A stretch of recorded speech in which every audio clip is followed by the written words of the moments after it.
Hello everyone, my name is Dr. Sachin Goel. I have secured All India Rank 209 in UPSC CSE 2023. This was my fifth attempt. I am here to share my journey with you guys, of my UPSC journey with you guys. I would first begin my this story by telling you how I started. I got motivated to study for this exam. Since I am a doctor, I was in regular touch with people throughout my MBBS career, and there were some postings in my MBBS career in which I visited many urban slums and rural areas in this country, where at these places we used to create health camps where people used to come to us with their diseases and our seniors would prescribe medicines to them. My experience there taught me that doctors could prescribe medicine to the patients, but they also need preventive care in the form of proper sanitation, education, and health awareness, so that doctors medicine can add as a extra effort to protect their health and not just the only effect, so that people themselves are responsible for their health. And I thought that civil services could give me the opportunity to work in these areas as well. So in my internship, I started preparation for my civil services examination. In my internship, I gave my first attempt. I was not able to clear the prelims exam. I thought that this is just the beginning, and it was a half-hearted effort, or the things I said to myself to calm myself. But then I was not able to clear the prelims for the next two times as well. One time I missed the prelims by zero point 0.6 marks around. So that attempt also taught me the importance of negative marking in this examination. Throughout the first three attempts where I was not able to clear, my only motivation was that I was not satisfied with my own performance. People used to ask me, why are you giving it again and again? So my only answer to them was, I am not satisfied with my performance. I believe that I could do better, and I would give this exam till the point that I am satisfied with my performance and not with my score. So after my third attempt, I changed my strategy a lot. I believe that the thing that helped me most was the addition of element of consistency in my performance. I realized after three attempts that it's not a small sprint, it's a marathon. I can't just study for 2, 3, 4 months before the prelims and hope to clear it. I need to give it a complete dedicated time to prelims preparation, mains preparation, and interview preparation. So after my third attempt, I made sure that there are no 0 days in my preparation. Even if I will study for like half an hour a day, but I will study. This ensures that the flow that I have created is maintained and my momentum does not break. This helped me in increasing my performance a lot. Other than that, I for the first time realized the importance of giving mock tests of various coachings and other things. So I started practicing the questions more and more and more. The prelims was being a hurdle for me in my journey, so I focused solely on the prelims after the third attempt. And during that attempt, I solved almost 100 questions daily for 2 to 3 months, and that thing I believe was the game changer for me in prelims, and that could be beneficial to other people as well. So for prelims, I realized that the amount of time I spent on questions is the most productive time of my preparation. After I was not able to clear the mains exam that year, it was very disheartening for me, and I thought that maybe I was not a cutout for this examination. But something inside me pushed me, saying that this is not my best attempt. So I told to myself that I'll give this exam one more time and give my best performance so far. So for my fifth attempt, I became more serious. I used to record my hours every day so that I could maintain a record and I could compare my record with myself, that how many hours I am putting in and how much I can improve in a year. So every month I used to compare that this month if I have given so and so hours, next month I should give more and more hours to that. And with this also helped me a lot. For the next mains, for the next time I again cleared the prelims. Mains was a challenge because now the mains phobia was there. So I devoted myself completely to the mains preparation along with my optional preparation. Since my option was medical science, it was a very time consuming subject. I was lucky that because of my consistency, I had with myself notes available for my optional as well as my GS for this mains attempt. And with this armor in my hand, I started writing. I started answer writing also, and with this, I was able to give mains and secure good marks. Then when I was able to clear mains, the interview was a new thing for me, and at this stage you tend to get a little nervous that this is my fifth attempt and it is for the first time that I'm giving the interview. But trust me, interview is the most enriching experience of the whole process, because this is the stage where you are able to think about yourself. What do you like? What do you dislike? What are your personal opinions on various things that are happening in the country? We study, we memorize, we mark answers, we write answers, but this is the stage where we introspect. We realize the importance of the current events that are happening and how they affect us in real life.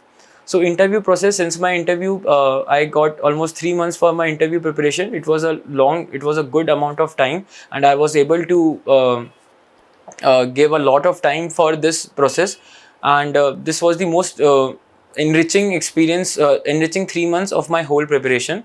After my interview was over, it was obviously just like any other candidate. It was a very anxious time till the results came, and finally the results came, and I had a very positive result, and I'm very happy for that.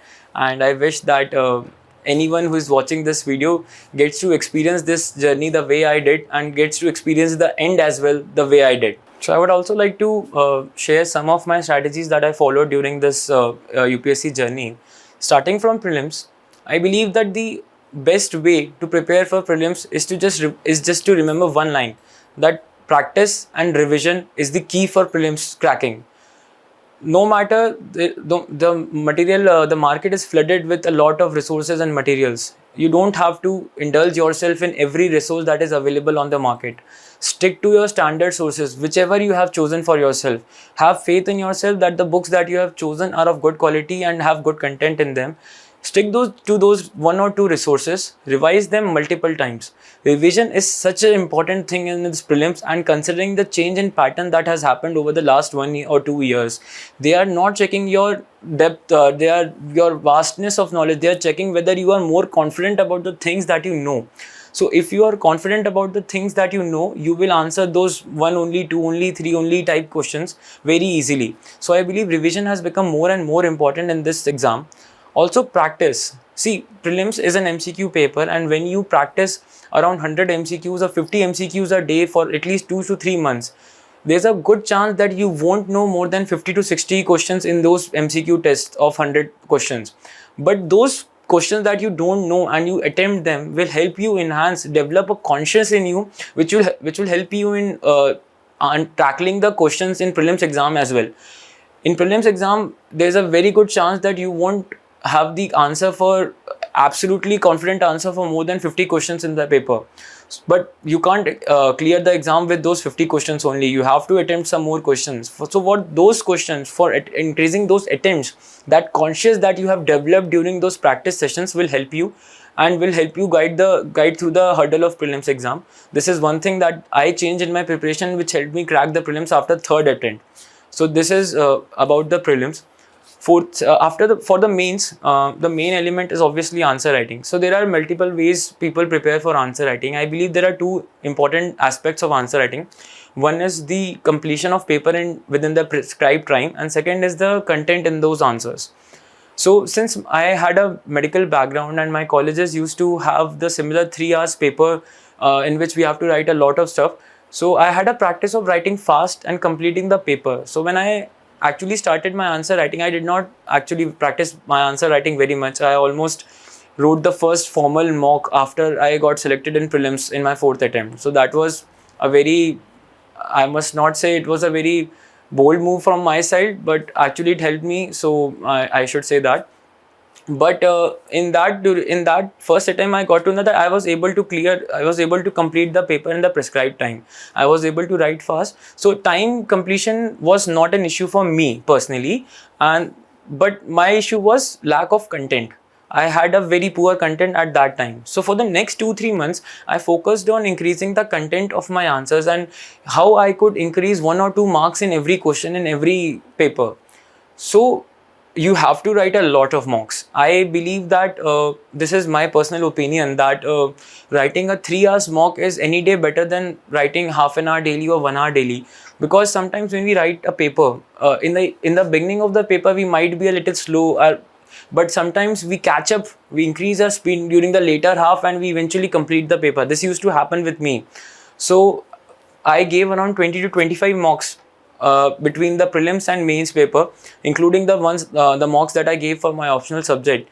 And I believe that considering that I was able to complete my paper on time, those were sufficient for me. This could vary from person to person, and you should uh, see for yourself that which is the area that in which you are lacking. If you are not able to complete the paper in time, you have to give more papers, you have to give more and more answer writing practice, so that you could have the speed and the consistency in writing those answers. If you lack in the content form, you should know that your content is missing, and you should focus on that specific content and add it in your answers. This will help you a lot. And at least this is my personal opinion again, that you have to at least give 15 to 20 mocks. You have to write the papers before the mains, because it's the one of the first and the most important things of mains exam is completing the paper on time. There should not be a question left. This is the most you can do to ensure the maximum number in your mains exam. After the mains, when it comes to the interview stage, so the interview stage is one stage where they're actually concerned about your opinions. They are not asking about pros and cons of a bill or anything. They are asking about what do you think and how do you think this thing will affect you in your life or in your profession. So for that, I recommend reading at least 2 newspapers. I used to read the Indian Express and the Times of India. So reading these 2 newspapers will help you build a storyline, a timeline of events that are happening in the nation and in the international affairs as well. So when you sit in front of the interview board, you are a very well aware person, because you are updated till the very same day. You know how events have progressed and how their results are being in front of people. So you are able to make a very updated opinion, and that is what they look for. They are not testing their knowledge. They have tested your knowledge in mains and prelims part. They are testing what opinions do you have on things like that. In my interview specifically, like, they asked me about artificial intelligence and medicine. Since I am a doctor, they asked me whether artificial intelligence could replace doctors. So they were not hoping that I would tell them the specific technicalities of artificial intelligence. They were just hoping, what do you think about a new technology which has come, and what do you think are its effects on the life of various professions? So these are the kinds of questions that they expect you to answer in the interview, and for that it is very important that you stay updated. Also, it is the stage where you get a time for introspection. You get to understand what you feel about various things, what made you come here, what are your ambitions in life, what are your goals in life. So I believe that everyone should work hard just to experience at least this stage where they get time to introspect and they get time to understand themselves. And I believe after the interview, it's the time for celebration. I hope that this phase comes in your life as well. Thank you.